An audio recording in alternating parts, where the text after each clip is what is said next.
to another episode of the GSMC Wrestling Laureate Podcast, brought to you by the GSMC Sports Network. I'm your favorite wrestling fan here, Eric Rodriguez, live every Monday night on the GSMC Sports Network, the GSMC Podcasting Network on YouTube, and I think we also we do a little Twitch as well. So make sure you guys, smash Superman punch that like and subscribe button to the show, so you guys can get some cool notifications when we go live and publish, some brand new wrestling content. Hope you guys are having a great week. Hope you guys had a great weekend.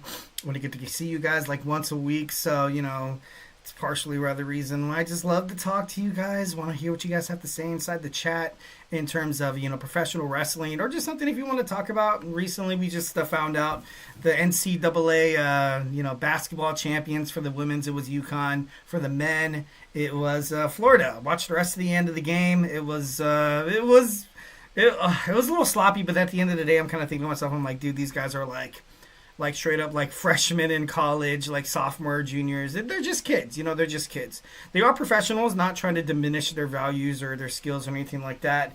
But, there's a way to go in terms of being a, professional basketball player. But these guys are, pretty much close. So congratulations to Florida, also UConn. March Madness is over. A lot of you college basketball guys out there, it's a sad day today. I was never really into, NCAA tournament, March Madness. 2 years ago, I kind of got a little bit into it. This year, got a little invested. I joined during the round of 64, and then at my internship, a lot of the guys, they taught college basketball and stuff like that. So I was intrigued. So I put my money on Duke, with that top prospect, that guy Cooper Flagg, but they got bounced up by Houston. It was a good game. I think it was 65-63, 65 around there. All in all, San Antonio definitely. Also, San Antonio Spurs legend Manu Ginobili was there at the during all the festivities before the game, and I'm a huge San Antonio Spurs fan. Representing the big three: Tony Parker, Manu Ginobili, and Tim Duncan. Love San Antonio. Well, this is a wrestling podcast, for Christ's sakes. Eric, what are you doing? Just talking some sports. All right, guys, thank you so much for tuning in to the GSMC Wrestling Laureate Podcast. Like I said, brought to you by the GSMC Sports Network. We have a great show for you today, all lined up. We got some Monday Night RAW review. Gonna give you guys my reactions toward all the action we got today. Also, we got Smackdown review as well. AEW Dynasty review. Fourth segment, we're going to dig on into the main event. Jon Moxley retains the AEW World Championship to the chagrin of much of the AEW, the whole world of professional wrestling fan base. So we're going to dig on into that. In our fifth and final segment, recently on NXT, we saw Tiffany Stratton relinquish the WWE NXT Women's North American Championship. We're going to talk a little bit about that. We're also going to talk about the ladder match. We already know Keilani Jordan. Also, Jada Park, no. Keilani Jordan and Zarya. Zarya are the two girls that are so far qualified. We're going to talk about those four other spots. We're going to talk about potential, women superstars that could possibly jump in there. So, can't wait to talk about that 1,010%. But before we get on into anything, just want to remind you guys, if you have a burning question or a hot take in terms of the world of professional wrestling, Eric Rodriguez of the GSMC Sports Network wants to know how you're feeling. I'm dying to know how you guys have, what you guys have to say. I'm all ears. The show is all about making sure the audience is entwined with the conversation, and making sure you guys feel like your voice is part of the mix 1,010%. And if you really want to make sure your comment, question, or concern gets addressed, why not use that super chat? Just hit that $sign below that chat box right there. Anything you put inside that little box is going to be guaranteed to be featured about, talked about, debated about, maybe even featured as a segment on the show 1,010%. So do not be shy. Drop your thoughts inside that chat. We are super grateful for each and every one of you guys who joins us here daily on the GSMC Sports Network. We definitely love the holy heck out of you. Your support makes a difference. So let's get this party started. Let's keep this conversation going. Send in those super chats, those super stickers, because you guys are super awesome, and together we will make sure this is the best wrestling podcast on planet Earth. Of course, 1,010%. If the super chat is not your thing, just make sure you guys send in some chats. It's all good, tough times financially. Like, we get it. Most importantly, we just want to make sure, like, once we're streaming, that we get a lot of audience feedback. Feedback is a gift. In terms of talking sports, even to professional wrestling, it's inevitable we're going to get some negative, some criticisms. Yeah, I can handle it. Here at the GSMC Sports Network, we do love respect, and we do love peace, love, and positivity 1,010%. Like I said before, remember to Superman punch that, or Orange crush that in the case of Orange Cassidy. Go ahead and Superman punch that, like and subscribe button to the show. All right, without further ado, guys, we got some WWE Monday Night RAW live on Netflix, has already aired, and it was good. We were live in Target, in the Target Center, Minneapolis, Minnesota. First and foremost, we kicked off. We had a contract signing between Iyo Sky and Bianca Belair, but of course, Adam Pearce, such a genius, decides to add this into a triple threat match, which honestly is exactly what which needs to be done. He did say representing the Judgment Day, Rhea, that was pretty big, Adam. Like, what are you doing, dude? Just kidding. No, you know what? He has like what Michael Cole said. WrestleMania on his mind. There's a lot of stuff happening. Wrestling. Even the Pat McAfee show that's going live in Pittsburgh, Pennsylvania. A big night out is going to be during WrestleMania weekend. It's going to be on Wednesday. It's going to air live. Hulu. Hulu, it's going to be able, you're going to be able to stream it live, not live, it's like it's a re-air previously taped on Hulu on Thursday, and, it's right around the corner. It's crazy. NXT Stand and Deliver, night 1, night 2 of WrestleMania, the dead man, The Undertaker, I guess, is going to be talking about stories. He's going to be, there's going to be like a panel of audience members going to ask questions. Me personally, I kind of want to see somebody not get too not offensive, but to kind of not test him. That's not the right word. Rattle him a little bit. I want to see I want to see him flustered. I just want to see him flustered just a little bit if someone asks a crazy question or something like that. I definitely want to see that. I want to see the roast of WrestleMania. Me personally, I'm not too sure how well it's going to go, basically knowing that professional wrestling, and everybody knows it's it's choreographed. So I don't know how hard the punches are going to be, for the roast of WrestleMania, but I'm all for it. But the contract signing, Adam Pearce said it best. He said, let's do it right. And, Bianca Belair at this moment, I feel like she kind of just gives up. She's like, you know what? It's going to be a triple threat match, whether I like it or not. Might as well just, try to find a way to kind of wind up on top. Try to find a way to rattle these women's cages before we get into, WrestleMania. I feel like this match is definitely, WrestleMania night 1 main event caliber, or maybe even, beating out Cody Rhodes and John Cena is, a difficult task to accomplish. But, if CM Punk wasn't promised a triple threat match between him and Roman Reigns and Seth Rollins was the main event, I would definitely book this match as definitely this one's going to be, what is it? The follow-up act? No, that's not the right word. The opening act. The opening act to the main event of WrestleMania. So I can't wait to see that. Love Iyo Sky. Love her attitude toward everything. She looked at Adam Pearce with a big smile, told him thank you, walked away. As a champion, I love Iyo Sky. She drops the belt at WrestleMania, which I'm definitely not totally for 1,010%. But, she challenges someone like Lyra Valkyria. I feel like that match could be an absolute banger. I would love to see those two go at it 1,010%. Iyo Sky becomes the new WWE Women's Intercontinental Champion. That'd be pretty cool. Next, we have a confirmed 4-way match for the WWE Intercontinental Championship match at WrestleMania. We got what we wanted as a fan base. We got Finn Balor of the Judgment Day. We got Dominic Mysterio of the Judgment Day.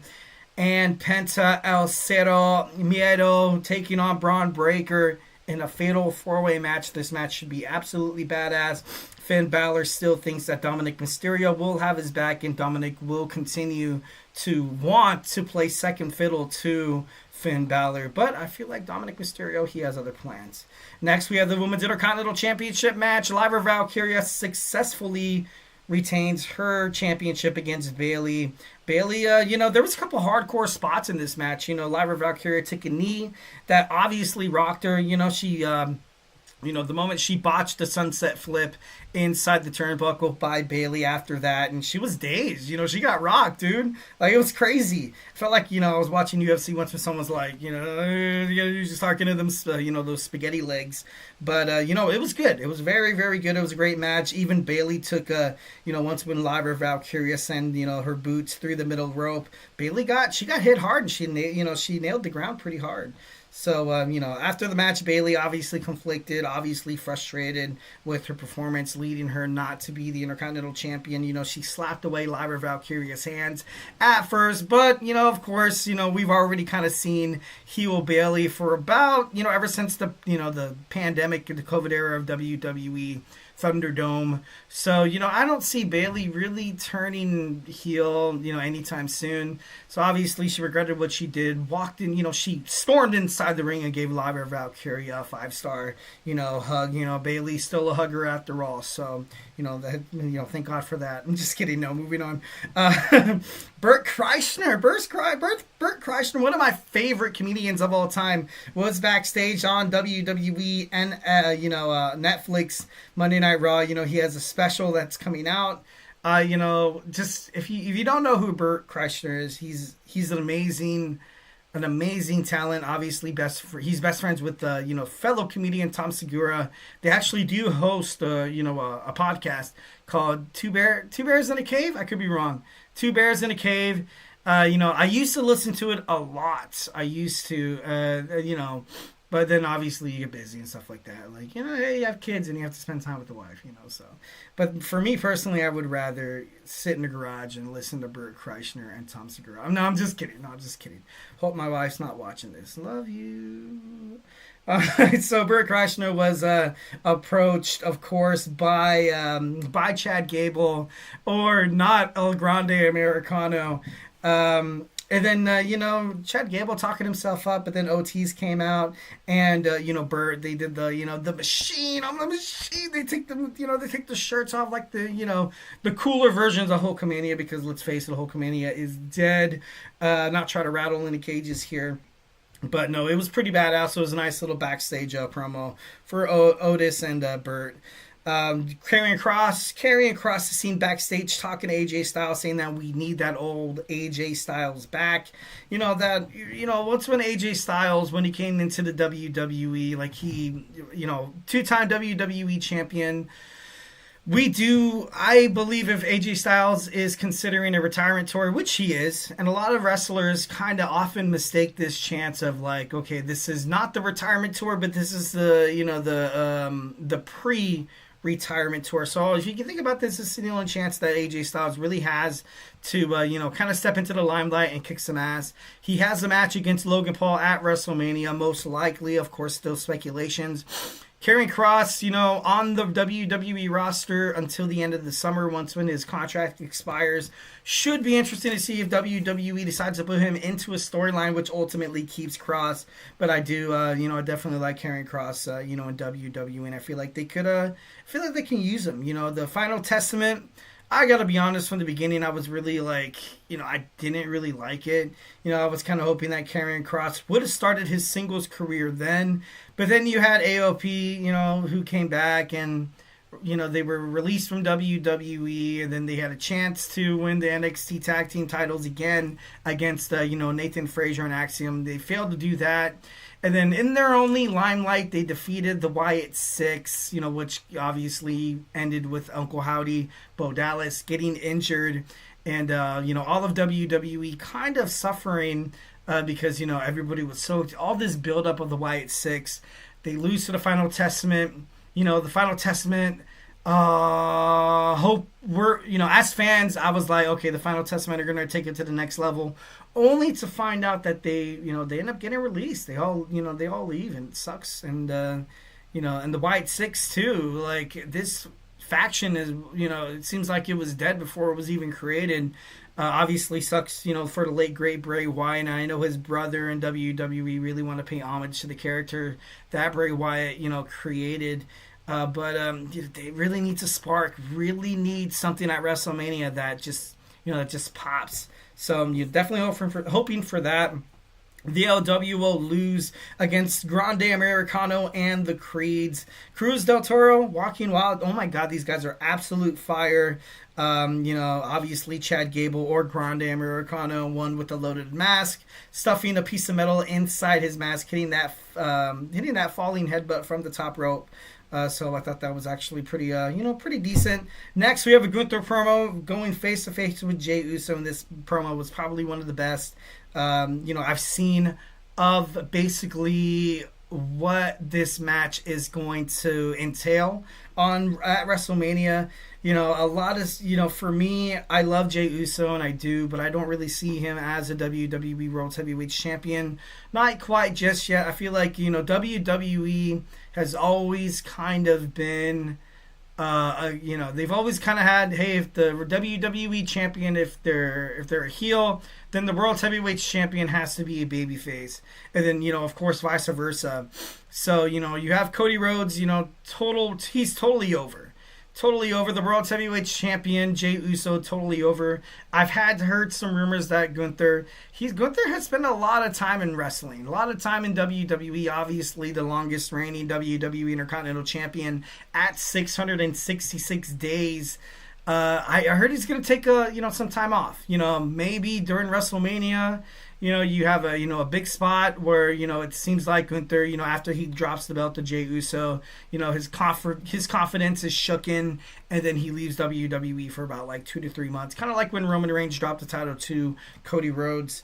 But, no, it was great. Jey Uso was all business, no heat. He, basically telling Gunther that, he talked to his mom. He had to tell his mom that he was afraid of his opponent at WrestleMania. He said he couldn't stop him. She was like, hey, why didn't you stop him? He's like, because I'm afraid.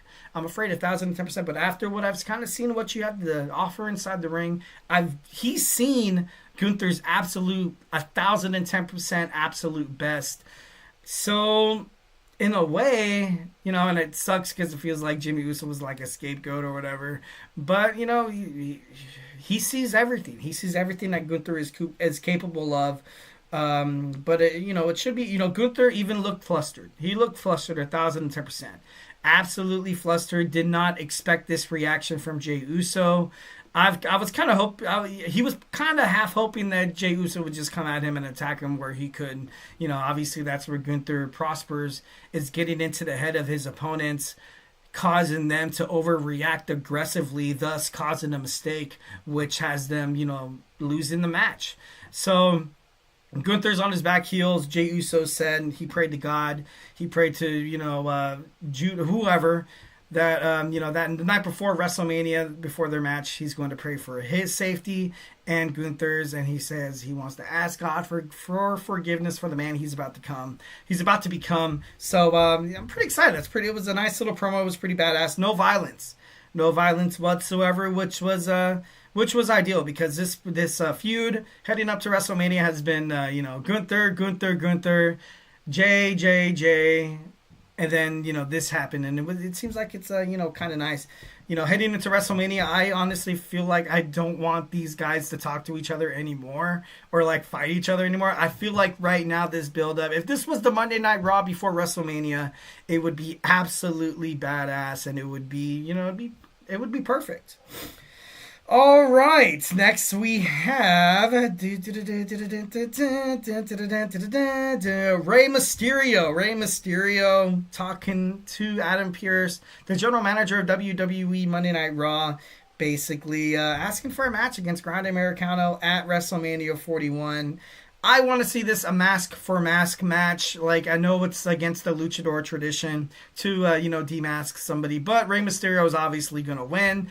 Chad Gable's going to be, dismasked, and he's going to do the whole, he's going to sell it like he's an actual luchador, like Dragon Lee did once when he fought Chad Gable. Well, Grande Americano, on Monday Night Raw. So, you're going to see that. Which, it sucks for Chad Gable, because I feel like he is going to be put in a spot. Or maybe this is a spot for him to kind of trifle over Rey Mysterio and kind of finally take his place and, be a Intercontinental Championship contender, which would be, which would actually be pretty ironic if Dominic Mysterio wins the Intercontinental Championship. He's coming after his son kind of thing would be interesting. Next, Tony Hinchcliffe, the guest, comes in. Commentary, obviously, he's going to lead the roast of WrestleMania 41. During the World Tag Team Championship match, all promos, all commercials, all hype toward WrestleMania. You didn't even get to see the entrance of the flagship Monday Night Raw show, their World Tag Team Champions. You didn't even get to see the War Raiders, come into the ring, which kind of makes me believe, I was like, if WWE seems like they don't care, I'm not really going to care about it. The WWE Monday Night Raw Tag Team division is absolute dog crap. It's terrible. Something needs to change. The New Day, okay, I get it. The War Raiders, they're good. The Creed brothers, they've been shot down after down after down. We got the new Catch Republic as well. We're not going to see the Lucha Brothers on Monday Night Raw. According to WWE backstage, they're going to establish themselves as singles wrestlers in WWE before they join forces once again. So then that leaves it total, like, there's not really that many tag teams on Monday Night Raw. It's a joke. It really is. The tag team division is awful. Absolute awful. But that's what we were talking about, WWE tag team. Smackdown has, seemed to fix it a little bit. But, you know what? That's actually that's mean. I'm going to say, they did a good job. We got the Motor City Machine Guns, the Street Profits, DIY, Pretty Deadly, Los Garza.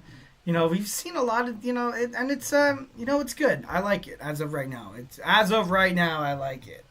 Next, we have Dominic Mysterio taking on, the match ended with a disqualification, which, for the World Tag Team titles ended in disqualification. Ivar, took the chair away from Xavier Woods and or Kofi Kingston, not too sure. I don't really remember. And then then he hits him with it. Bad. All bad. Penta El Cero Miedo defeats Dominic Mysterio with... Dominic Mysterio, though, credit. Mexican Destroyer hit the 619. Dominic Mysterio did not look bad. And then after, it ended in chaos with Finn Balor actually walking out with, some confidence. At the end of Monday Night Raw, I'll keep this brief. Seth Rollins confronts Paul Heyman about, nobody helped you once when Solo Sikoa, threw you through that table. Not CM Punk, not Roman Reigns. Your kids were forced to watch you falter. And he says CM Punk is not your friend, obviously. Convincing him Roman Reigns isn't as well. It was, he wants to remove Paul Heyman from the picture. Seth Rollins threatens Paul Heyman with violence and actually does put hands on him. That's when you hear the CM Punk cult of personality. After the stomp to CM Punk, Seth Rollins was going to do a stomp for Paul Heyman, but stopped, purposely missed him, saying that now you owe me a favor. Can that be foreshadowing of how this triple threat match will end at WWE WrestleMania? And I feel like it will. It highly does foreshadow what's going to happen. Seth Rollins has been an afterthought. He's been kind of just kicked off to the side. Everybody's focusing on CM Punk, Roman Reigns, who's Paul Heyman going to help? And now you have this favor that CM Punk Seth Rollins is going to be holding over the wise man, and it's going to create for better TV. Now it's going to be a little bit more unpredictable, as the wise man, as CM Punk's best friend, and as he owes Seth Rollins a favor. Maybe he does find his way where he does not, he does not contribute to the match whatsoever, kind of takes a back seat, or at the end, I feel like maybe he'll try to seem like he's doing the right thing by Roman, or he's doing the right thing as a best friend to CM Punk.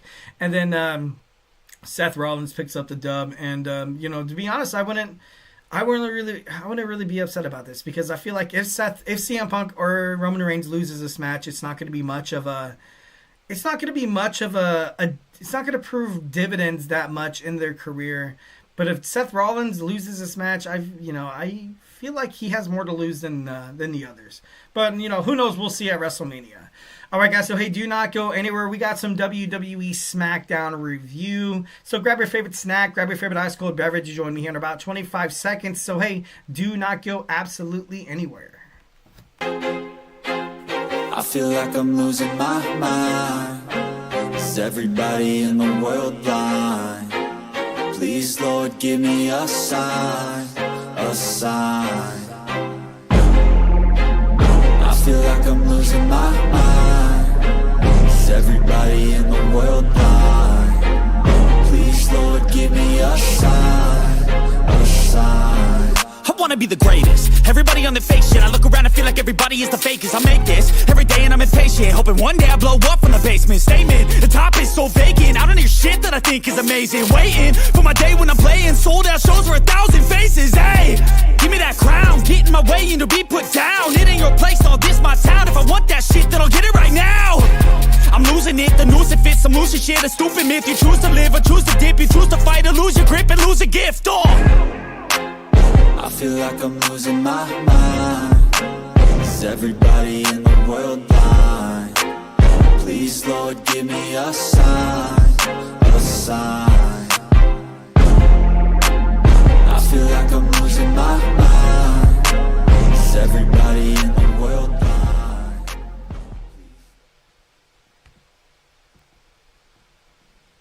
And we are back with the GSMC Wrestling Laureate Podcast, brought to you by the GSMC Sports Network. I'm your favorite wrestling fan here, Eric Rodriguez, every Monday night live on the GSMC Sports Network, 8 p.m. Pacific Time, 11 p.m. Eastern Time. Here to talk about the greatest thing in the world, professional wrestling. We talk about all the action inside and outside the ring, backstage curtain calls, all the rumors, all the drama, all the conspiracy theories. We talk about contract negotiations, extensions, and new signings of superstars, their inactive statuses, and injury updates. We talk about promotions from WWE to AEW to TNA to Ring of Honor to GCW to Deathlock Professional Wrestling to the NWA. If it makes major news in the world of professional wrestling, we talk about it here on this show 1010%. So remember to Superman punch that like and subscribe button to the show. So you get some cool notifications when we go live. Also, when we publish new content, we have all these other amazing podcasts that you guys would definitely love to be a part of. Before we get into anything, just want to remind you guys, if you have a burning question or hot take in terms of the world of professional wrestling, go ahead and hit up that super chat right there. We we accept all the. There's no such thing as a harsh comment or anything like that. Just, of course, stay respectful and stuff like that. Don't be shy. Drop your thoughts inside that chat, though. And if you really want to make sure your comment, question, or concern gets noticed on air, why not use that super chat? Just go ahead and hit up that $sign. Anything you guys put inside that box is going to be talked about, featured about, debated about, maybe even take place of a segment on this show 1010%. Just want to make sure you guys feel like your conversation, make sure you guys feel like your words, your 2 cents, your whatever is going to be a part of this show. We definitely value the opinions of our guests and audience members, so don't be shy. Drop your thoughts inside that chat. We are super grateful for each and every one of you guys who joins us here daily on the GSMC Sports Network. Your support makes all the difference. So let's keep this conversation going. Let's keep this party going. Send in those super chats, those super stickers, because you guys are super awesome, and together we will make sure this podcast, this wrestling podcast, is the best in the business.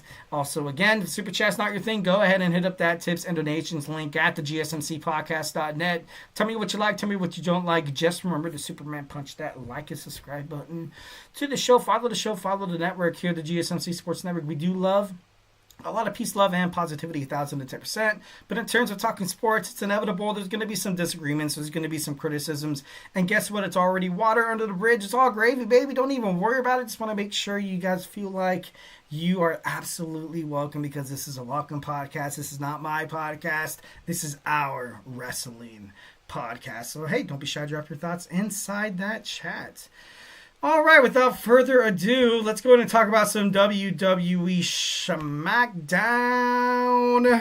I gotta be honest, guys, this was one of the best episodes of Smackdown that I've watched so far this year. There's been some decent ones. They're not really bad at all, because wrestling, obviously, sports entertainment. It's it is what it is. So SmackDown was live in Chicago, and of course, in terms of Chicago, you have CM Punk and Paul Heyman having a bromance, hugging it out, and it is what it is. It is what it is. We kind of knew that this, obviously they have chemistry in the past.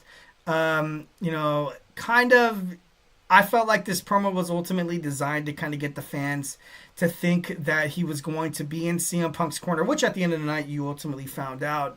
But right now, especially what happened, what we recently talked about on Monday Night Raw with, Seth Rollins basically sparing Paul Heyman, not attacking him or anything like that.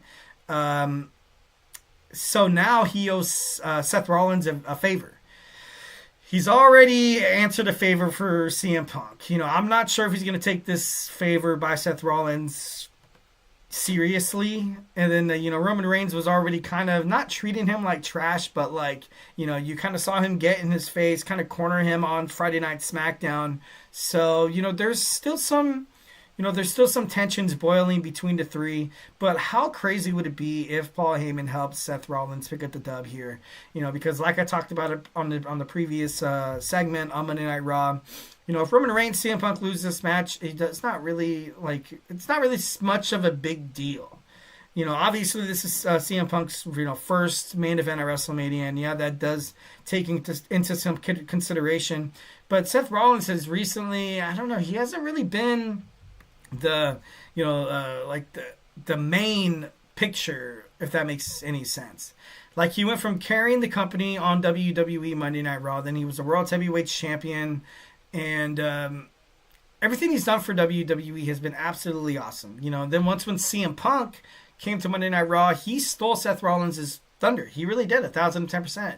Seth Rollins being a little green with envy there. It's not really misleading or anything like that. I feel like he does have a legitimate concern. He has a legitimate argument that CM Punk returning to WWE, and of course they knew that he was going to be brandished, and he was going to be on Netflix. And it does kind of suck. Drew McIntyre feuded with him, then went to SmackDown. Seth Rollins is probably going to stay on Monday Night Raw. I'm not too sure how long this, this feud between him and CM Punk is going to go on.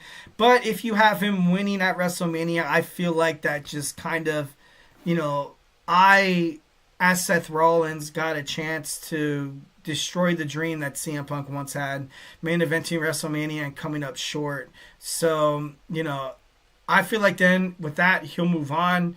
Then you could start building up this, this CM Punk versus Roman Reigns storyline, and I that's something that I would prefer to see. Like I was mentioning, like I said, I feel like Paul Heyman during the Triple Threat match at WrestleMania is going to be stuck in a situation where he's like, hey, I want to be a good friend and help CM Punk. Oh, no, I want to be a good wise man to Roman Reigns. And then he's going to do something that's going to be by mistake, and then Seth Rollins is going to capitalize and he's going to win. Which is going to lead CM Punk and Roman Reigns to both distrust Paul Heyman.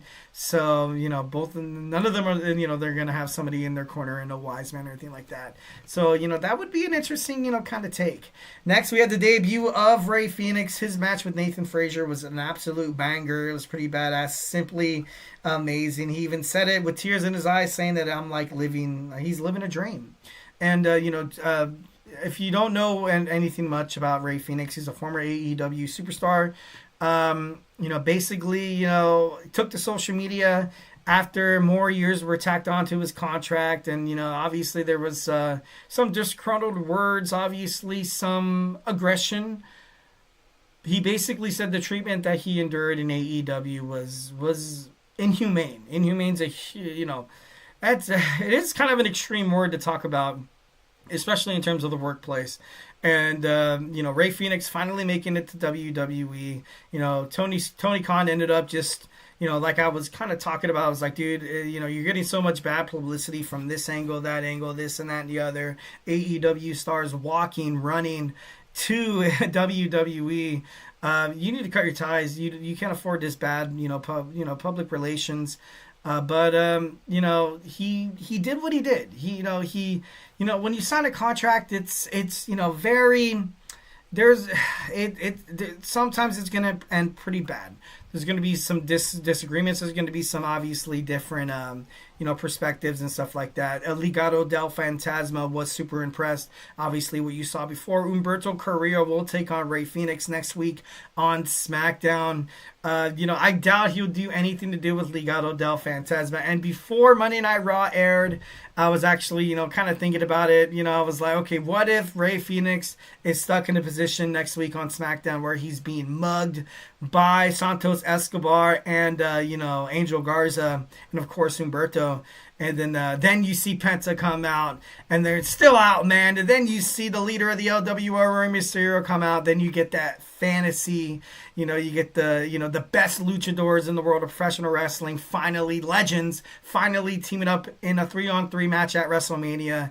You got Penta, Rey, and Mysterio teaming up against Legado del Fantasma. But of course, obviously, watching Monday Night Raw kind of spoiled that a little bit, but, it is what it is, right? Drew McIntyre threatens Damian Priest with an eye patch. I thought that was pretty cool. Obviously, being slammed through the windshield of a car. Piece of glass flew into Drew McIntyre's eye. Hope he's okay. Can't wait to see him and Damian Priest go head-to-head. Damian Priest later on in the show cuts a promo saying that Drew McIntyre is nothing but a hypocrite, saying that he is 1,010%. He's gotten his own way. He wants to play the victim. He wants to see me as the bad guy. He's been the bad guy in every single situations where he's been the victim, and he's set in his own way. And which is true. His obsession with CM Punk did, cause some trouble.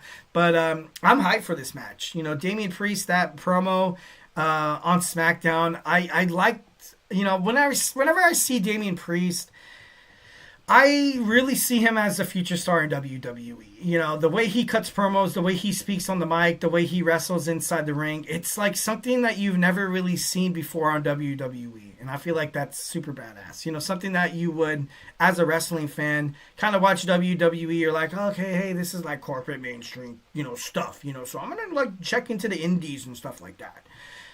I feel like Damian Priest kind of brings that new taste to professional wrestling. Not dogging on him. No, definitely by no means necessary of, any way, shape, or form insulting El Campeon, former El Campeon, Mr. Senor Money in the Bank.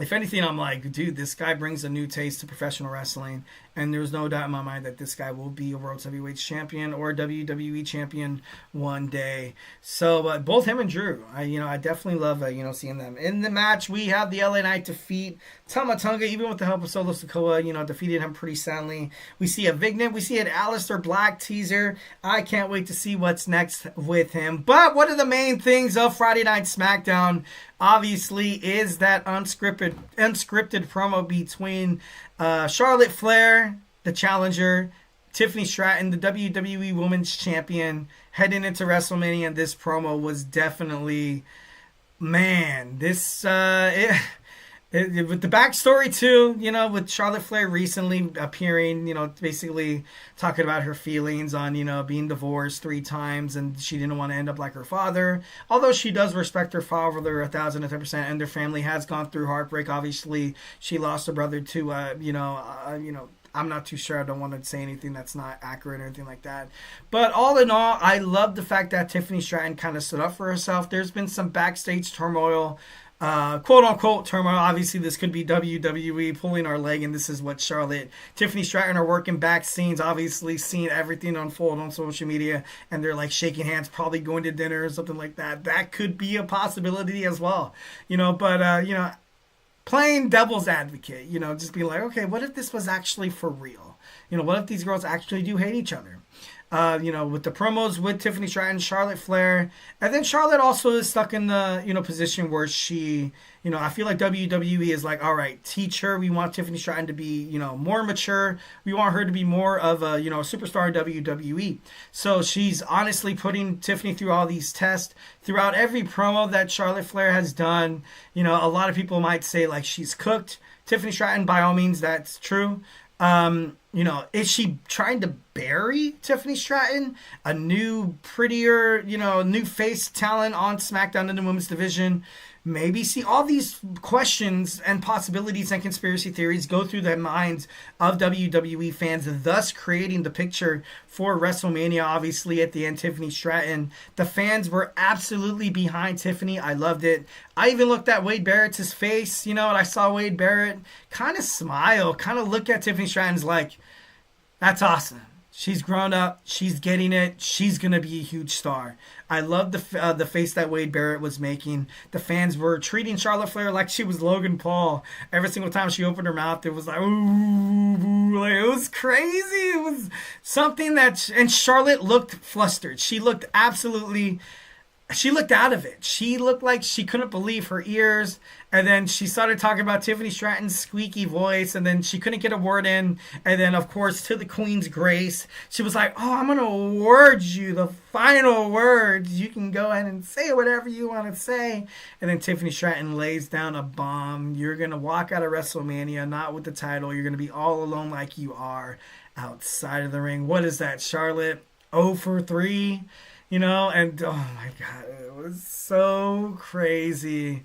It was, it was pretty crazy. And then she mentioned her volleyball career, and they're, drinking out of her daddy's basement. And then she was like, woo! And then she ran outside the ring, which makes me believe that it was off script. It was absolutely real. So, obviously I could be falling for it here, but, they did such a good job, and it was amazing. Even on WWE content, you look at the Smackdown review on YouTube, they cut it out. Charlotte Flair saying that Ludwig Kaiser, he was in my DMs, and there's been a rumor, not confirming or saying anything, that rumor saying that, once when her and Andrade split up, that Ludwig he might have, reached out. All of it building up toward an amazing match at WrestleMania. I, for one, cannot wait. The Motor City Machine Guns are the number one contenders, defeating DIY. Backstage, we get a promo between Pretty Deadly and Mellow Don't Miz. I like Pretty Deadly. I do. Now that they actually get attention on SmackDown since, kind of approaching to 3 hours, I'm going to miss it when SmackDown's 3 hours. I feel like a lot of talent will suffer when it hits 2 hours again, but I hope Pretty Deadly and the WWE Tag Team Division does not suffer. So hoping for that. Naomi, she was taken out by Jade Cargill, and before the match even began, then she fought, then she took down B-Fab. That's actually huge props. I can't wait to see what Naomi does. Every single time Naomi's been on the screen, I got to be honest, I've kind of pressed the snooze button as a WWE fan. But now we have the match we've been waiting for. Nick Aldis grants Jade Cargill the match against Naomi at WrestleMania 41 Las Vegas. And I, for one, am super excited about it. If Naomi was kind of a pushover, I wouldn't be. But, Naomi has kind of held her own. Next week on SmackDown, I feel like Naomi needs to be put in another Smash match where she has Jade Cargill, running for the ropes, has her, completely taken out. I feel like Naomi does deserve one more spot like that. Kevin Owens comes out and announces that he's going to need neck surgery.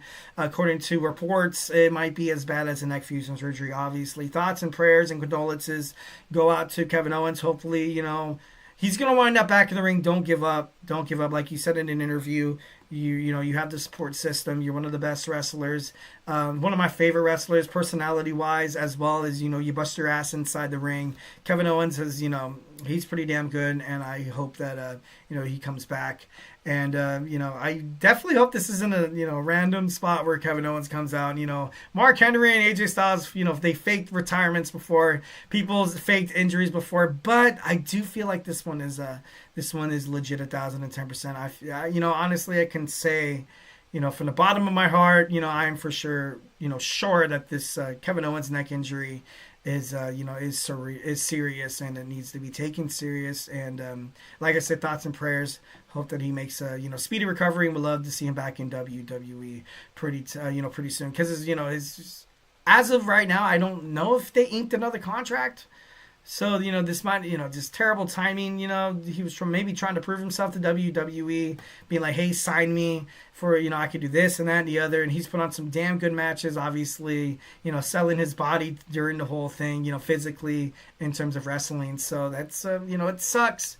Definitely sucks. We don't get to see him against Randy Orton at WrestleMania, which is awful. I want to see those two definitely tear each other apart in the squared circle. Randy Orton obviously finds out the bad news, gives Nick Aldis, the GM of SmackDown, the RKO. And then, it was pretty crazy. Last man standing match, number one contenders for the USA Championship. Jacob Fatu defeats Braun Strowman pretty soundly. I definitely love that. At the end, you have that favor called in by CM Punk. CM Punk wants Paul Heyman, his best friend that he met some odd years ago at Ohio Valley Wrestling, to accompany him, to be in his corner at WrestleMania. And, Roman Reigns wasn't really having it. Seth Rollins kind of off to the side, not really, but obviously on Monday Night Raw, make it an interesting, sparing Paul Heyman of the curb stomp, now saying, hey, now you owe me a favor. And then, kind of making it even there. And I feel like that needed to happen. That needed to happen 1,010%. I definitely, because Seth Rollins, like I said, he's been kind of like an afterthought between, the stardom of CM Punk and Roman Reigns. It kind of seems like he's kind of faltered off to the side. But no, Monday Night Raw made sure that Seth Rollins is, he can win too. So I definitely love that. All right, guys, so hey, do not go anywhere. We're going to jump on into our next segment. We got AEW Dynasty reaction by me. So grab your favorite snack, grab your favorite ice cold beverage, get those questions ready, get those statements ready to talk about some AEW Dynasty. Grab your favorite snack, grab your favorite ice cold beverage, and join me here in about 20 seconds. So do not go absolutely anywhere. Looking for your daily fix of sports talk without having to pay for it? GSMC Sports Network is available on YouTube. Just search GSMC Sports Network. Get your fix of daily sports talk shows on YouTube, absolutely free. NFL, college football, NBA, MLB, MMA, UFC, fantasy football, and so much more. GSMC Sports Network has shows running all day long, with new sports shows starting every 2 hours. Just like on your favorite cable sports channel, except GSMC Sports Network is absolutely free. Just search GSMC Sports Network on YouTube to catch one of your new favorite shows, like the GSMC College Football Podcast, Chip Shot Football Podcast, Hoops and Heels Women's Sports Podcast, GSMC Basketball Podcast, and so many more. Check it out for yourself. GSMC Sports Network, now available on YouTube absolutely free. Search GSMC Sports Network on YouTube right now.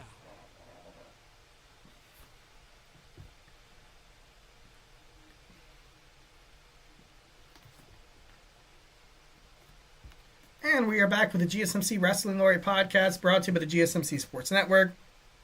I'm your favorite wrestling fan here, Eric Rodriguez, every Monday night live on the GSMC Sports Network, 8 p.m. Pacific Time, 11 p.m. Eastern Time, here to talk about the greatest thing in the world, professional wrestling, all the action inside and outside the ring, all the backstage curtain calls, all the rumors, all the dramas, all the conspiracy theories. We talk about superstar and active statuses, injury updates, contract negotiations, extensions, and new signings.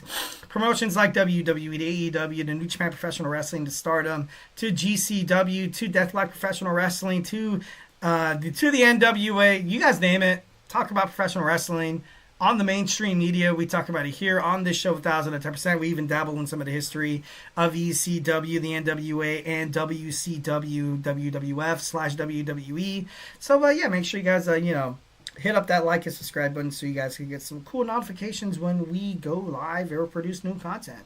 We have all these amazing podcasters with all these amazing, different kind of types of sports and stuff like that. So I give you the Eric Rodriguez guarantee that you will never, ever, ever, ever regret subscribing to, or you'll never be bored watching the GSMC Sports Network. All right, without further ado, we have AEW Dynasty live from Philadelphia, Pennsylvania. Philly has some good wrestling fans, 1,010%. So let's get and dig on into it. We got the 0 Hour. We got Nick Wayne, Leo Rush, and Axel Andretti defeating AR Fox and Top Flight. Obviously it was a nice little high-flying match to kind of, to warm up the crowd a little bit. For one, I love Axel Andretti. I don't know why. There's something about him that, this guy's, sick as hell. AR Fox and Top Flight, I feel like this was not like an underdog match, because I'm definitely not trying to diminish the values of, Wayne, Rush, or Andretti. But I think a lot of people were expecting Fox and Top Flight to pick up this victory here. But, I definitely like that they didn't. Is that weird to say that I'm mad, but I'm happy at the same time? I'm Mappy. I'm just kidding. No, moving on. So this match was actually pretty cool. Definitely to get the fans ready for another awesome PLE of AEW. They have great PLEs. I got to be honest. Next, we have a Max Caster Open Challenge. Was answered by his former tag team champion, Scissor Me Daddy. Anthony Bowens with Daddy Ass. It was a squash match. Sad. I gotta be honest, I was a little upset. I was like, damn, man, like them as the tag, as the Acclaimed. When I started watching AEW, I was like, dude, these guys are so cool. I love Mr. Ass, Billy Gunn. I'm allowed to swear because that's his name. And then seeing these guys go at it, I gotta be honest, I got a tearjerker there. But Anthony Bowen, coming out with his own music, coming out with Daddy Ass, it was definitely a nice way to introduce him as a singles wrestler. And Max Caster is he's dwindling. Something needs to happen.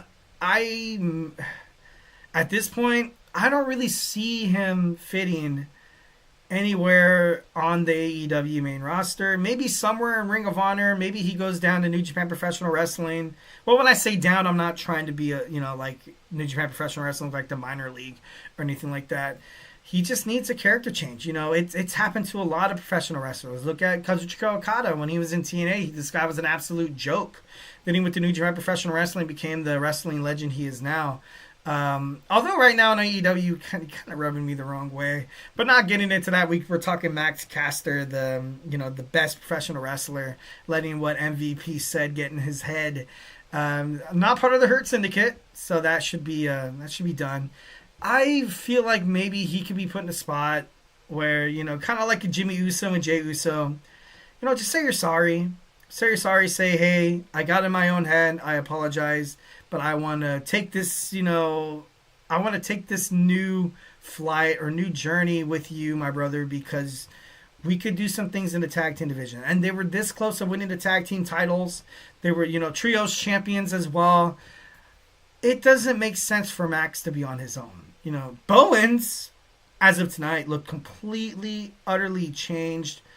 More metamorphosis, a different version of Bowens. Maybe him and Max getting together might drag him down, which is kind of messed up to say. But, because I do like Max. And like I said, maybe because I was really hyped on the Acclaimed and I was sad that they broke up. Maybe that's driving my biases here. But overall, like I said, main thing to take away from it is that Anthony Bowens, new single star, squash match, defeats his former tag team partner of the Acclaimed. So, kind of crazy, but it is what it is. Now we have the Owen Hart Cup. Between the men's we have the aerial assassin Will Ospreay take on the newly acquired Kevin Knight. Definitely love the chemistry between these two. I definitely think that these guys could, they did. They put on an absolute, miracle, an absolute banger, an absolute classic of a match. And, of course, that's what you kind of get ultimately with Will Ospreay. But the Hidden Blade for the win. And, with Knight replacing Jay White, obviously a lot of fans would have loved to see Jay White. I loved seeing, like I said, that chemistry. It was a loss, but ultimately it was a win for Kevin Knight. And he's going to do wondrous things inside AEW. And obviously, it began tonight with a loss. But, it is what it is. He's going to wind up on his feet. Will Ospreay, obviously a heavy favorite to win the Owen Hart Cup. Last year he was, but obviously was won by Bryan Danielson, who was actually reportedly backstage at AEW Dynasty. So that's actually, maybe you might see Danielson once again. Next, we have Mark Briscoe taking on Kyle Fletcher at the Owen Hart Cup, round one of the men's, and he was able to pick up the dub. Sucks. Well, not really sucks, because I love this for the Don Callis family, because with Takeshita losing the championship against Kenny Omega recently, I feel like they've kind of faltered. He lost the cage match against Will Ospreay, and then now he kind of takes down, the conglomerations, Mark Briscoe. I'm a huge Mark Briscoe kind of guy. But as of right now, Kyle Fletcher is the rising star. So it's the right spot to kind of put him in a spot where he moves on. But, him and Will Ospreay actually aren't on the same side of the ladder. If they're going to end up fighting, it's going to be... Actually, you know what? They might be on the same side of the ladder. Oh, God. Imagine... No, I don't have my notes here with that. I'm trying to remember. Brody King against Keshna. And then we have Hangman Adam Page against the Wild Card. Which the Wild Card could be... A lot of people are anticipating it's Darby Allin. But what if it's Bryan Danielson? It's been about... Has it been about 6 months? Because he dropped the title to Mox.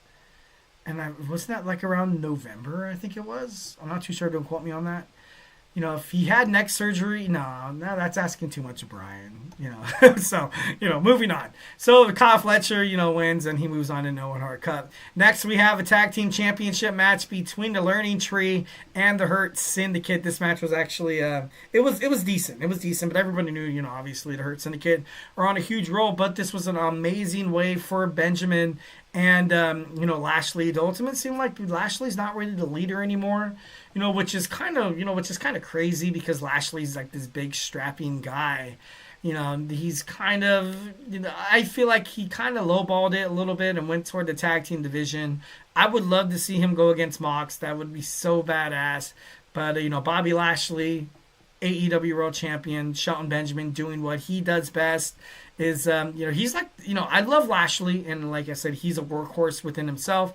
But it seems like the tag team has really kind of backboned on Shelton Benjamin, kind of dictating the, the pace of the match. Sometimes they're, most of their matches last around like that 8.5, maybe like 12.5 minute mark, and you need that fast. You have this awesome blossomed, veteran from Orangeburg, South Carolina, that is Shelton Benjamin. I'm high on Shelton Benjamin. I love Shelton Benjamin ever since he was in the, the greatest tag team with Charlie Haas with Kurt Angle.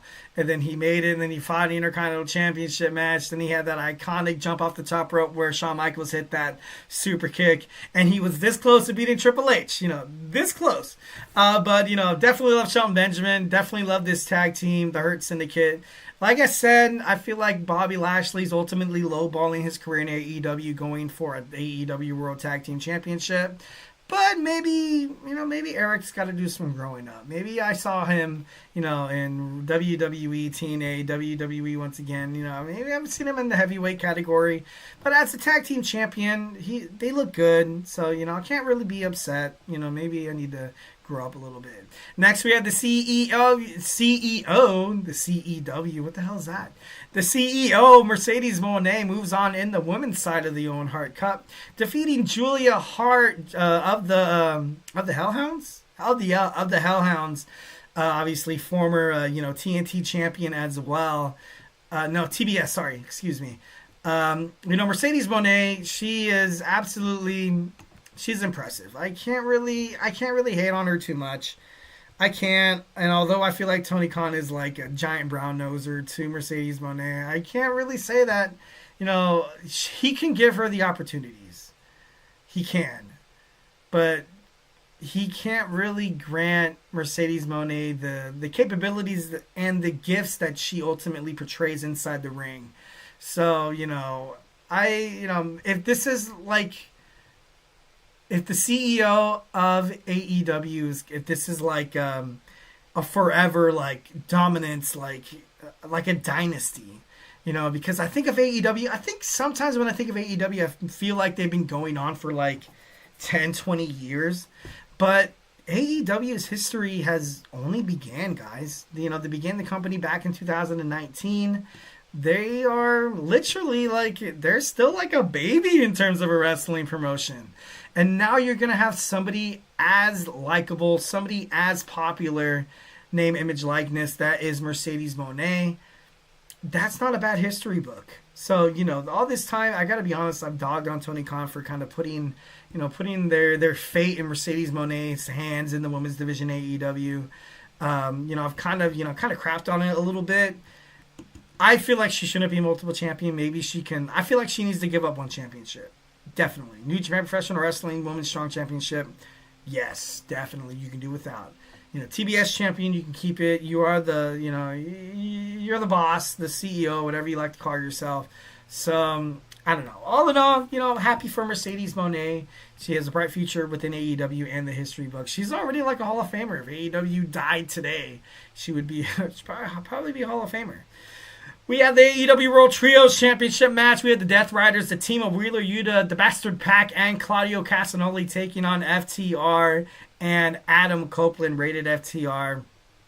This match, good for Yuta. Good for Yuta for stepping up for his team, picking up the victory. But what happened after the match was mostly the story. FTR turns on Adam Copeland, giving him the concerto.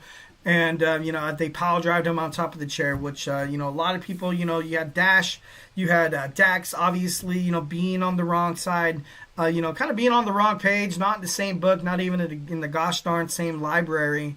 And a lot of people kind of thought, like, for me, I was like, okay, why are you turning FTR? Why are you turning them heel? I feel like you have so many heel tag teams in AEW right now. Recently you turned Brody and, Buddy in like as baby faces of the Hellhounds, but I don't know, it's just damn, like I just feel like the Revival when they're in WWE, they played heels. I love them as a babyface, and maybe that's just me. Like I got used to them being as a heel and WWE, and once when they were babyfaces in AEW, I kind of like seeing a different side of them. These guys were best friends from the same area. They hung out, have barbecues. Their kids know their kids. Their wives hang out and drink wine and have an open book club on Wednesday nights at 7:00. That's how close these guys were. And then now they turned their back on Adam Cope, and that's it. Adam Cope, according to Dave Meltzer, looks like he's going to be out till July. So that, kind of leaves, a little bit open up. Is Adam Copeland going to retire and, anytime soon? Recently you saw Beth Phoenix, not formally, but, she kind of hinted at the fact that she doesn't want to wrestle anymore. You have all this money. Everything that Adam Copeland's been going through with his neck and everything like that, his spine, his ACL injury, his ankle, all that kind of jazz. So maybe, you have all the glory in the world. You're a legend in AEW. You're a legend in WWE, WWF. So, why not call it quits? I feel like it's almost time for Adam Copeland to say bye-bye.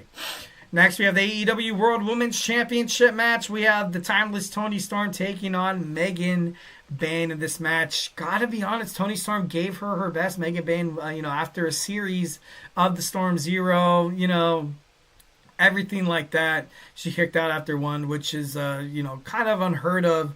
It kind of, led Toni Storm to get a little bit desperate, kind of, hitting that roll up for the 1, 2, 3, taking down Megan Bayne. Megan Bayne's she's going to be a future star in AEW, no doubt about it. But Toni Storm sneaks out of Dynasty with the AEW World Women's Championship match, and to be being brutally honest, I feel like it's the right move. Bandito is the new Ring of Honor World Heavyweight Champion, obviously dethroning Chris Jericho at the Learning Tree. And this match was a little bonk. You had the referee kind of, with his attention turned to the outside. Then Chris Jericho hits Bandito with a bat. The match ultimately overturned by another referee, which never really happens in professional wrestling. Usually, the heel picks up the victory and the babyface calls it a day. He'll pick up the championship on another, on another night or PLE. Which is actually common for AEW because they do have title changes on Dynamite. They have title changes on Collision, Rampage, you name it. It is what it is. But, you had the referee turnover saying that, hey, the family was like, hey, he used that bat. And then you had the referee was like, are you serious? Really? She did. I'll restart this match right now. And that's exactly what they did. And Bandito was able to hit up the match. Like, I did not want to see Bandito, unveil his mask, obviously Lucha Libre, respect right there. And Chris Jericho, not trying to be mad because I know Chris Jericho is a legend in terms of that. But his reign as Ring of Honor World Championship has been dog crap. Has been dog shiz. Like, it's missing, like, bad matches. I don't want to say he should retire. Chris Jericho, I feel like it's timeless. He's obviously royalty in professional wrestling. Because I don't know. Something needs to happen. This learning entry thing, I feel like right now they'll start building up the storyline where he, tries to put over, we'll try to put over Brian Keith or Big Bill here. Big Bill, obviously, the Shawn Michaels and Diesel. Maybe Chris Jericho pushes Big Bill too much. Big Bill tries to, come out as a babyface a little bit and maybe challenges for the Ring of Honor Television Championship or, challenges, Adam Cole for that TNT Championship. But, I don't know. Chris Jericho, love him, but it might be almost time. Like I mentioned before, Adam Cole is the new TNT champion. Great match love the chemistry between him and Daniel Garcia. Daniel Garcia, huge sign of respect right there. Was a very worthy, awesome TNT champion. Dethroned, Jack Perry. Thank God Jack Perry was, the scapegoat. Was awful. Not crapping on Jack Perry a little bit, but, him with the Elite. Obviously, that was a failed storyline with Matthew, Nicholas Jackson, and Kazuchika Okada. Not his fault. But, I don't know, I was just kind of happy to see Daniel Garcia pick up the dub. But last night, Adam Cole wins his first title in AEW. And a lot of people could say, it's about time. It was about time. Triple threat match for the AEW International Championship. Kenny Omega takes out Speedball Mike Bailey and Ricochet. This match was definitely match of the night. 1,000 to 10%. Retaining that international championship championship gold, and then being confronted by Kazuchika Okada at the end of the match makes it seem like there's going to be an AEW All-In title for title, and it just makes sense. There's no point of having two mid-card titles. Well, three if you count the TNT Championship. I feel like Okada lately in AEW hasn't really been doing much. He's been featured on Collision more often than not than Dynamite.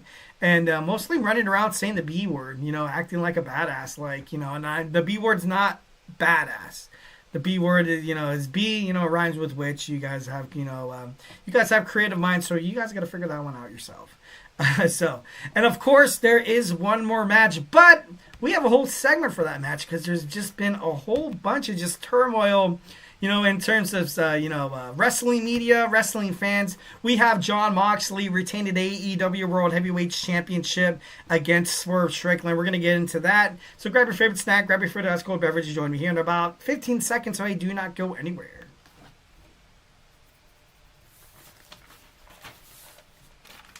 For the best and latest podcasts available anywhere, go to the podcast app on your cell phone and type in GSMC. To access free content-rich podcasts on health and wellness, book reviews, sports, entertainment, relationships, social media, movies, technology, finance, and even weird news. Subscribe and download the GSMC Podcast Network's family of shows, available everywhere podcasts are found.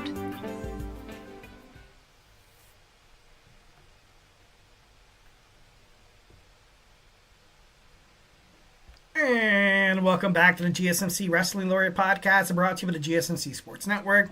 I'm your favorite wrestling fan here, Eric Rodriguez, every Monday night live on the GSMC Sports Network on YouTube. 8 p.m. Pacific time, 11 p.m. Eastern time, here to talk about the greatest thing in the world, professional wrestling. We talk about all the action inside and outside the ring, all the backstage curtain calls, all the rumors, all the dramas, all the wrestling conspiracy theories. We talk about superstar inactive statuses, injury updates, contract negotiations, extensions, and new signings. We talk about promotions from Stardom to New Japan Professional Wrestling to the GCW to the NWA to AEW to WWE. We even talk a little bit about historic wrestling like ECW, WCW, beginning and NWA. We have top 10 list of everything. Actually, I'm going to drop a video talking about the worst finishers and the best finishers in wrestling. So make sure you guys, stay tuned for that. Superman punch that like and subscribe button to the show. Follow the show, follow the network here at the GSMC Sports Network. We do love a lot of peace, love, and positivity, 1,010%. But we need you, audience members. Definitely love you guys. Definitely cherish your guys' opinions. We need you guys to keep these awesome podcasts going. We have all these amazing, charismatic, enthusiastic, passionate podcasters who have one goal in mind: to make sure you guys consume all the sports content that you guys love so damn much. And guess what? It's FREE free. So do not forget to Superman punch that like and subscribe button to the show, to the network, to absolutely anything. Why am I singing right now? Moving on, we got Jon Moxley retaining AEW World Heavyweight Championship match, and a lot of people hated it. I kind of saw it. It is what it is. I don't know if that makes any sense. It was what it was. I wanted, the fans are behind Swerve. Whose house? Jon Moxley of the Death Riders in terms of AEW has been absolutely killing it ever since Jon Moxley became a full-timer on AEW. He kind of ran Matthew and Nicholas Jackson and their whole taking over AEW, we are the elite. They kind of took over that storyline, which ultimately surprised a lot of fans once when you saw Matthew and Nicholas Jackson at the end of the match do what they had to do. But let's get on into it. We have the Marina Shafir, obviously Prince Nana spot, which a lot of us knew was going to happen. We had the referee bump spot. He was taken out by a chair. Jon Moxley tries throwing a chair at Swerve Strickland. Swerve ducks, obviously kind of aces referee in the face. Hangman Adam Page comes out not knowing who to attack, and Pac, Yuta, Castagnoli come out, and then you see the Ops too. This match was an absolute banger. Like Samoa Joe, Hook, Katsuyori Shibata, all these guys comes out. For me, I felt like it was like an AEW version of WrestleMania 40, where you had, The Rock, John Cena, Solo Sikoa come out, The Undertaker, only for Cody Rhodes to finish his story. But Swerve Strickland did not get to finish his story, which kind of sucks.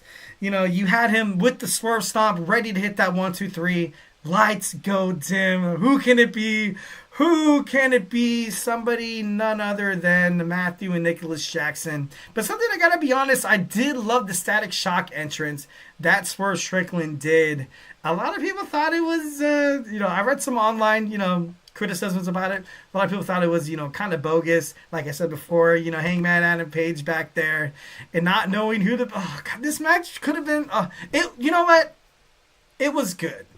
It was good. I'm not trying to be one of those haters you see, on all the wrestling media outlets out there. For me, wrestling, it's professional wrestling.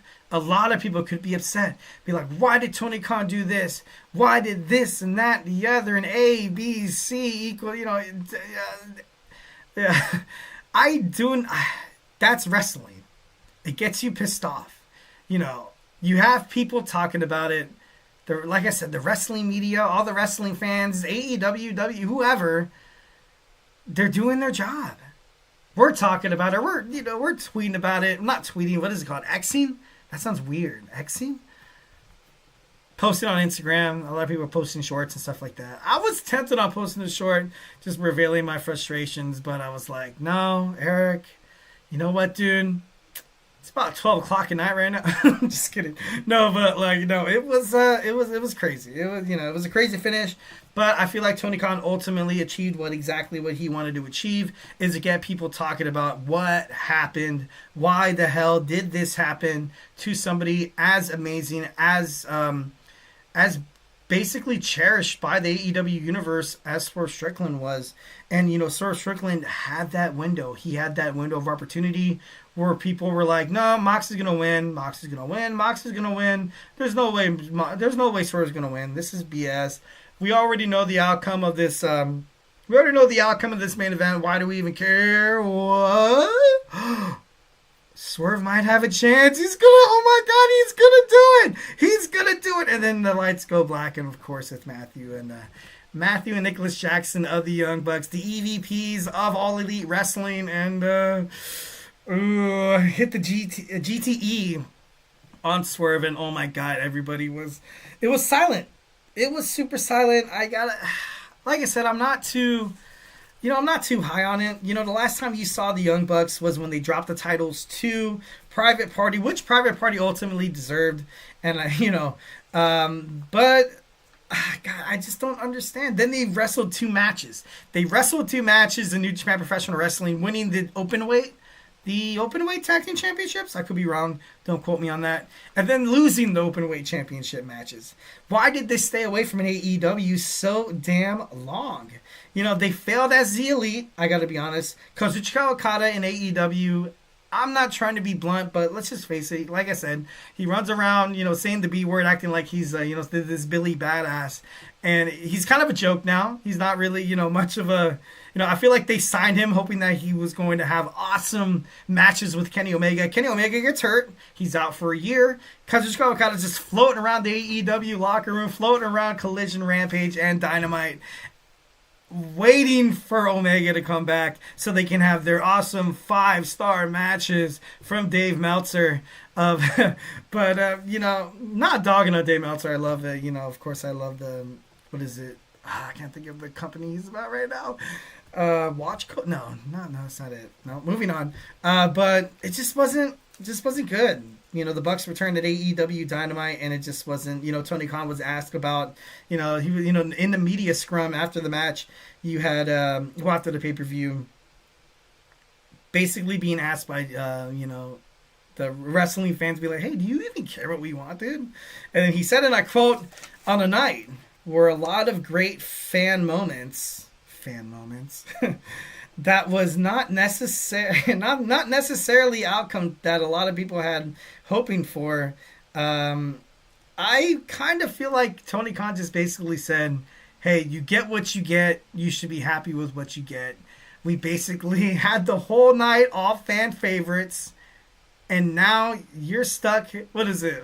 Damn it. Well, like a parent. Think about it. You're your parent. If you all out there, you have kids, or if you're a dog owner, I guess this works out as well. When you're supposed to give them medicine, you try to con them a little bit. You try to trick them a little bit. Be like, oh, this isn't medicine. What are you talking about? I tell my daughter, I'm like, oh, it's cherry. It's candy medicine, And then they take it and they're like, oh, how could you deceive me? Why did you do this? But then in the end, you're like, oh, you're going to get healthy in the beginning. And I do 1,010% feel like Swerve Strickland shouldn't have won the title at Dynasty. I do. So I feel like in the end, this will be, good for AEW, Matthew Nicholas Jackson. But then once again, it's just, I don't understand. I feel like the Young Bucks tried so hard to be the bad guys. And so many fans love them that they weren't willing to accept it. And then you disappear off AEW. New Japan Professional Wrestling, Openweight Championships, yada, yada, yada. You could have literally came back to AEW and could have completely reset your whole system. You could have came back, you could have helped Swerve Strickland up, get the 1, 2, 3, then be like, yeah, this guy's our champion. We want to run AEW right. So now, that's not going to happen anymore. Now you have heels. Like I said before, heels everywhere. FTR turned heel. Matthew Nicholas Jackson are back. The Death Riders are running absolutely rampant all over Rampage, Dynamite, and Collision. What is, at Hangman Adam Page is on the... He's not a heel. He's not a babyface. MJF. You have MJF. What are they going to bring back? Dustin Rhodes or Sammy Guevara or what? What do you guys are planning to do? Chris Jericho. He's a heel, dude. Will Ospreay is probably the best babyface in AEW right now. Even some people might not even consider Swerve Strickland as a heel, as a babyface. And it's like I said, it's wrong place, wrong timing. Like I said, I get it. You see my reaction. You see my face getting red. Obviously, Tony Khan is doing something right. But, I don't know. It's crazy. I kind of came to the conclusion, and I feel like this is what AEW is doing. And it kind of sucks. So is it written in stone that whoever wins the Owen Hart Cup Championship to take on Jon Moxley for that AEW World Championship at All In? So whoever wins the Owen Hart Cup Championship has basically been granted the championship. And I know a lot of people might be like, oh, you never know. You never know. Jon Moxley, I feel like Mox, he's been such a company guy. He's won the thing a couple of times already. Obviously in the same boat as Bryan Danielson. Once when he was offered the strap, once when Tony Khan wanted to put it on him right away, he was like, no, I want to see some of these new guys get some of the love because it's best for business. It's best for the company. You give it to Jon Moxley, formerly known as Dean Ambrose. You give it to Bryan Danielson, formerly known as Daniel Bryan. A lot of people would be like, oh, it's just WWE guys kicking ass and being successful in another wrestling promotion. So it was the right move for Mox and Bryan Danielson to kind of turn it down at first. So that's why I'm like, I feel like Mox, if he's going to give up the title, he has the title now. He doesn't want to give it up to somebody unless they're absolutely ready to take over the brand. Much like you're kind of what's going on with WWE with John Cena and Cody Rhodes. So, is it already written in stone? Like, we have Ospreay, Fletcher already moving on to the second rounds. So we got 2 guys. We have Hangman Adam Page taking on the wild card, which I believe is Darby, which, I don't know. It could be, or MJF would be pretty interesting.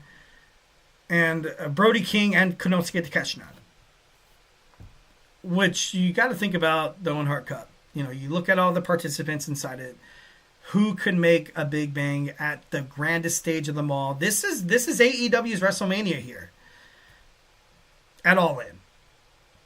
And so far, as of right now, we don't know who the wild card is. Hangman was in the middle of the match. I'm seeing Hangman. I'm seeing Hangman taking on, Jon Moxley. And I got to be honest, I'm not really happy. I wouldn't really be happy with that main event. Love Hangman. I just wouldn't really be happy. And people paid money for this. Instead of $50, it was $60. I feel like AEW PLEs need to be free to Amazon Prime subscribers and Max subscribers. Sure, you might not get that boost of like pay-per-view buys and stuff like that, but ultimately you got to sacrifice some dough for attention. You get attention. Attention, it turns into fans. Fans turns into subscribers. Subscribers turns into money. I don't know. Just kind of having AEW kind of do what it's doing with Matthew and Nicholas Jackson coming back to, like I said, I'm not, like I said, this reaction is exactly what Tony Khan probably wants, but Matthew and Nicholas Jackson return at AEW, and, Jon Moxley is once again still AEW World Champion. Once when it went off air, though, I gotta be honest, which I'll keep it brief, because I feel like this was like random as hell. This guy literally was talking about how he grew up in Pennsylvania, fighting shows in Philadelphia, and then at the end he kind of says F Booker T, which is like, I was like, okay, dude. Like, I love Swerve Strickland. I do. And I understand why he's upset with Booker T. Obviously, if you guys don't know, do some research. I'm going to do a segment about it. Make sure you guys check that out this week. Like I said, Superman Punch that like and subscribe. But his last words were F Booker T, man. Kind of random. Like, not even F Matthew and Nicholas Jackson, the EVPs or anything like that. It's like, dude, he went right after the 2-time Hall of Famer, But then again, I'm not picking sides. I'm not picking sides whatsoever. All right, guys, so hey, do not go anywhere. We have our 5th and final segment. We have who will win the NXT Women's North American Championship title. We're going to talk about it here, so grab your favorite snack, grab your favorite ice cold beverage, and join me here in about 25 seconds. So hey, do not go anywhere.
And we are back with the GSMC Wrestling Laureate Podcast, brought to you with the GSMC Sports Network.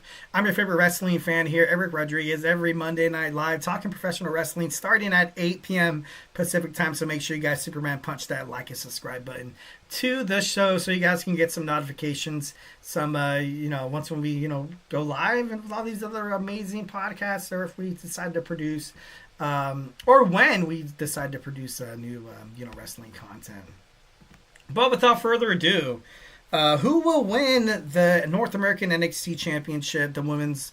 I kind of like the direction it's going right now. I love the fact that Stephanie Vaquer, I kind of like that she relinquished it, and I like another ladder match. I do. But I would prefer like an Iron Survivor match. That would be pretty sick. That would be pretty badass. But, hey, it is what it is. Because you kind of had the ladder match, to determine the inaugural one. So I'm like, okay, are you trying to favor Kelani Jordan here? But, an Iron Survivor match for the championship would have been pretty dope. Something that a lot of fans were kind of ultimately kind of upset about. And honestly, if you're kind of Fallon Henley, I'd be upset as well. She had a chance where Fallon Henley, Stephanie Vaquer defended the WWE NXT Women's World Championship against Jada Parker. And then she was beaten up pretty bad by Fatal Influence after the match. She was beaten, battered, and, basically, she was taken out. Could have easily dropped the title back to Fallon Henley, but WWE NXT didn't want that. Like I've kind of alluded to a little bit here, Henley was a good champion. She was all right. I got why they put the championship on Fallon, but I more or less kind of understand why they put it on Kelani Jordan. And the way Kelani Jordan right now, she's rolling as well. And the title, like what Stephanie Vaquer said, it does deserve to be defended weekly, what her and Ava ultimately agreed on. And, the new champion at Stand and Deliver, a 6-woman ladder match. And, Stephanie Vaquer said ultimately her goal in NXT is to push NXT Women's Division, not to stop it. Looks like Mercedes Moné could learn a thing or two in terms of the AEW Women's Division there. Not trying to take a shot at Mercedes. Well, maybe just a little bit. Jada Parker, obviously, totally upset, stating that she has a claim. And, what she does, but, then you saw Jordan Grace, and they're not after the NXT Women's North American Championship. They want the prestigious NXT Women's Championship. So we're going to get a number one contenders match, I think, in next week or on tomorrow. Tomorrow, I might. So could be pretty badass. I, for one, am excited to see this. It would be interesting to kind of have a triple threat match between the three, because it kind of seemed like Stephanie Vaquer, once she kind of took a step back, and she's like, oh, well, it looks like you two have some unfinished business. But, love Stephanie Vaquer. Thank God that she's a very thoughtful champion, relinquishing that championship. Is ultimately, it's the best for what NXT has right now. And she's she's clear 1,010%.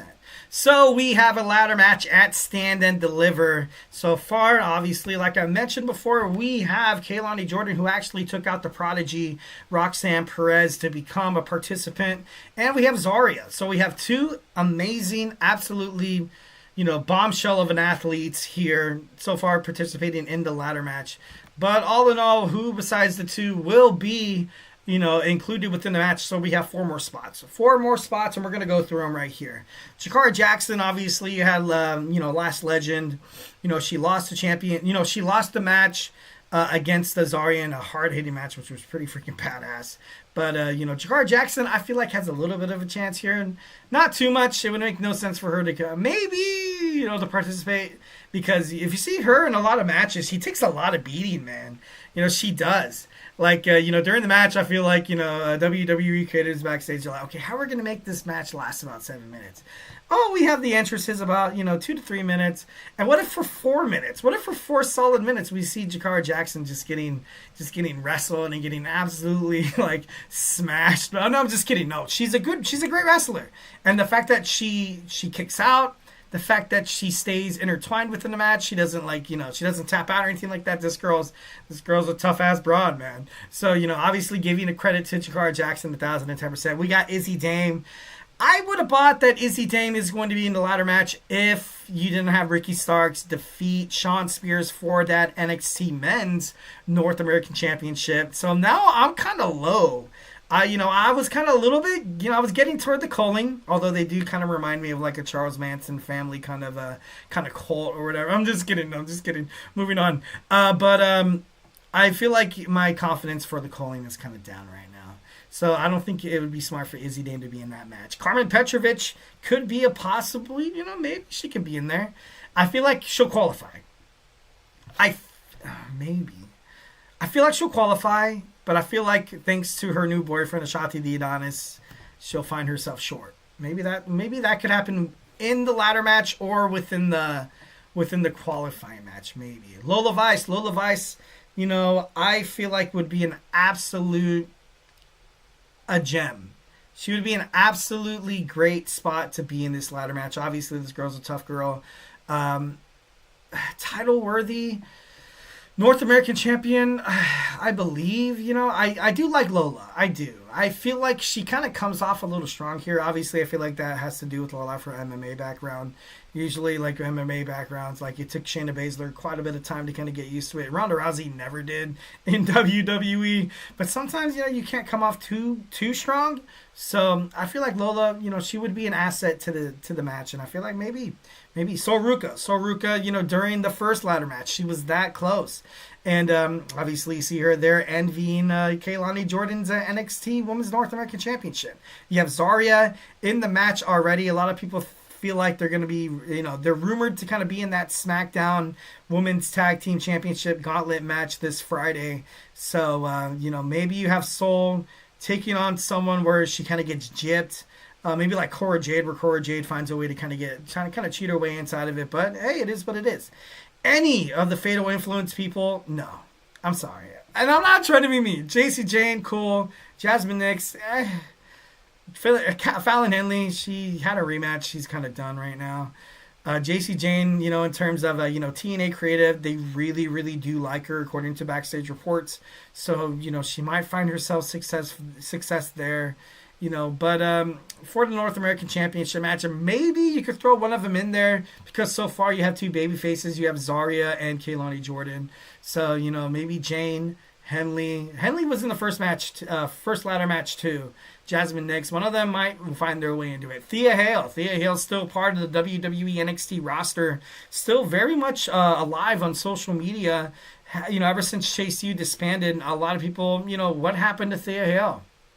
She makes a surprise entrance inside WWE NXT and finds her way inside that ladder match. Would be interesting because she does have a lot of talent. Like I mentioned before, Cora Jade, she kind of gets into the match, snaking her way in there, kind of being the heel that she is. And, maybe somehow she finds her way as the new NXT North American champion at Stand and Deliver, and thus kind of creating a little bit of an envious relationship between her and her best friend, Roxanne Perez, the Prodigy, building up some tensions toward a feud between the best friends. And both of them are absolutely amazing. Both of them are absolute they're dogs inside the ring. They can kill it. They're, in the dogfight, these girls can absolutely do anything within their willpower. You play rough, you play tough, you play dirty. Doesn't matter if this girl's going to pick up a dub. So, excited to see if Cora Jade picks up, she becomes the new North American champion. Shotzi could be there as well. Since coming back to WWE, her NXT, stint. Obviously, being a part with Tatum Chemical X, I think that's what it's called. Tatum Paxley, Gigi Doling, and you have the Shotzi. Shotzi was only supposed to be down in NXT for a little bit of time. Maybe she finds her way back to the WWE main roster. Obviously being patient. Some randoms definitely. Monday Night Raw's Dakota Kai. She could come back. She's a 2-time NXT Tag Team Champion, 2-time WWE World Women's Champion. So she could definitely. She has the talent. Came twice short of becoming the WWE Women's Intercontinental Championship match. Ivy Nile could definitely be within the match as well from Monday Night Raw. Maxine Dupree. On Monday Night Raw last week, you saw her confront Adam Pearce saying that, hey, I want to discuss my future here. I want to definitely 1,010% find out if I'm going to, if I'm going to continue just kind of being this like role player where I'm just like, getting my ass kicked whenever I'm inside the ring. She did participate in the Money in the Bank match, which she kind of, she was decent. So, it could happen. Nikita Lyons, she's been off of NXT. She fights here and there. But no, she was in a smash spot a couple weeks ago on NXT. I think it was Zarya or Jordan Grace. It was one of those two, and I really honestly didn't like it for Lyons. I thought it ultimately kind of diminished her value a little bit. I was, she kind of comes off as this, this embracer, this absolute, like, she's stocky. This girl's bulky, man. You walk into this girl with an alley, this girl kick your arse. So, I don't know what WWE NXT is planning to do in Nikita, but it is what it is. Someone from TNA, maybe Alicia Edwards. I wouldn't mind that. I wouldn't mind that whatsoever. I feel like that would be, pretty badass. Lastly, but not least, we have Xia Brookside possibly participating within the ladder match. So, everything's up in the air. I feel like WWE, with this partnership of TNA, I'm not trying to sound rude or I'm not trying to sound, like a brute. But I feel like TNA has lent NXT a lot more favorable stars than WWE them, if that makes any sense. If there's one title that could possibly change hands, because for a successful relationship, I do feel like, much like you saw when New Japan Professional Wrestling and Ring of Honor and CMLL and AEW came together, Tony Khan's Promotions, you had one AEW superstar win from CMLL. You've had one Ring of Honor superstar win from AEW. So you have to have those titles shift. And it would make sense for, it's up in the air. It's a ladder match. This could definitely happen. If TNA, if this relationship, this partnership wants to be successful, one title from WWE has to be on TNA. But that's my opinion. 1,010%. But, it is what it is. And a lot of people, Julia, I guess, has been cleared to participate in wrestling. I heard she was at a GCW event where she wrestled Ariana Grace. So she might come back, which would be kind of weird because then, I'm injured. I dropped my NXT World Championship to Stephanie McCare. I'm coming back just to kind of you kind of recycle the belts there, and she becomes NXT Women's North American Champion. That would be a little weird, but then again, with Julia being on the roster, you can't really be too upset, I guess. The pretty man, the beautiful man. I'm just kidding. I can't nail down that accent. Hopefully nobody takes it offensively. I apologize. Moving on. Well, guys, that's it. Thank you for tuning into my show. I'm Eric Rodriguez, your favorite wrestling fan. Remember to Superman punch that like and subscribe button. Follow us on Twitter /X, whatever you like to call it. Instagram, TikTok, Facebook for more content and updates. And remember, if I have not made you a wrestling fan by now, we have all these amazing podcasts inside the works. We have Sports by GSMC GSMC Sports with Kenneth. We have Down by Contact Sports with my man Jeremy Lapidus. So make sure you guys check those out. We have all these other amazing podcasters. I'm not gonna mention it because I don't want to mess up. Jake with GSMC College Sports. We have Marab with the GSMC Basketball Podcast. And we have Nolan with our Deadball Podcast. Make sure you check those out. We got Matt as well, Matt Quinn, talking everything about the NFL. The NFL is absolutely on fire off season. NFL's king, guys. So if you want to find out all the ins and outs, find out how your team's going to do next season, and see if they're Super Bowl contention worthy, make sure you guys check out Matt's podcast here at the GSMC Sports Network. Hope you guys have an amazing week. Like I said, I will be trying to publish videos. I do, as of right now, I do kind of work 2 to 3 jobs right now. So most importantly, guys, stay safe, hold your loved ones, have fun in this life, stay beautiful, but most importantly, love you.